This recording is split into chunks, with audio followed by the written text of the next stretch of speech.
YouTube and welcome to my channel. Today I'm going to be talking you through the TFT screen on the Duke 390. Go up to the top, these are all the little features and stuff that are on this bike. So you got KTM My Ride, which is, you can link in your audio or Bluetooth headphones or anything like that, link it up to your phone, up to a Bluetooth helmet, anything like that, link it up.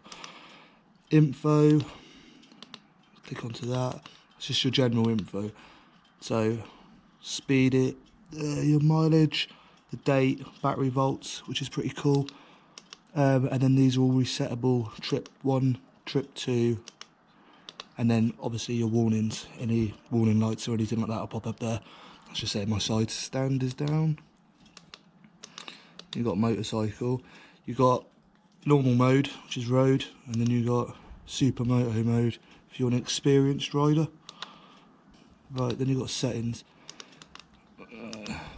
Favourites in here, trip 1, and then you can change what's on your main display to what you want to see while you're riding constantly, basically.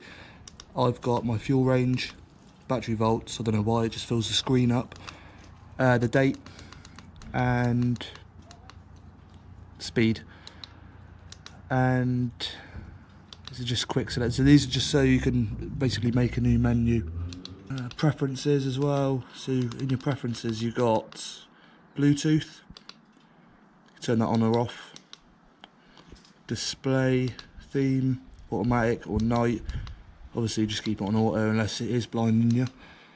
Shift light, so basically it tells you when to change gear, but because my bike is new, you can't change that until you've done your 600 mile service, and then you can change it yourself automatically.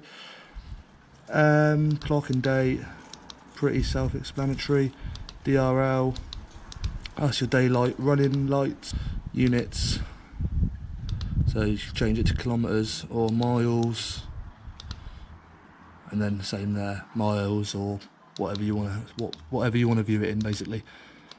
Language, service, so mine's coming up with 127 miles because that'd be roughly 600. And then at the bottom there, as you can see where it says version, that'll be the software that the TFT is running on. Extra functions, KTM My Ride, and I think that's pretty much it. Right, so that's your main screen that you're going to see when you're riding along, so that's what I can see. So my trip 1's been 400 miles, my average speed is 41 miles an hour, the date, battery voltage, and my fuel range, as well as obviously having your fuel range there and temperature gauge there, same as what mode you're in there, road, and ABS obviously on. You've got your speedo and your gear selector, so that's pretty cool because it tells you what gear you're in, which a lot of bikes don't. So yeah, pretty cool. Start this up. Here you go, you've got your revs there idling. As well as your idling revs, you've got neutral over here, and that'll go out when you click it into gear. Same as the ABS lights on, so you put it into gear and move away, then that goes out. And yeah, obviously if you've got any warnings, they'll pop up here on the side here, flash up red. But that's pretty much it.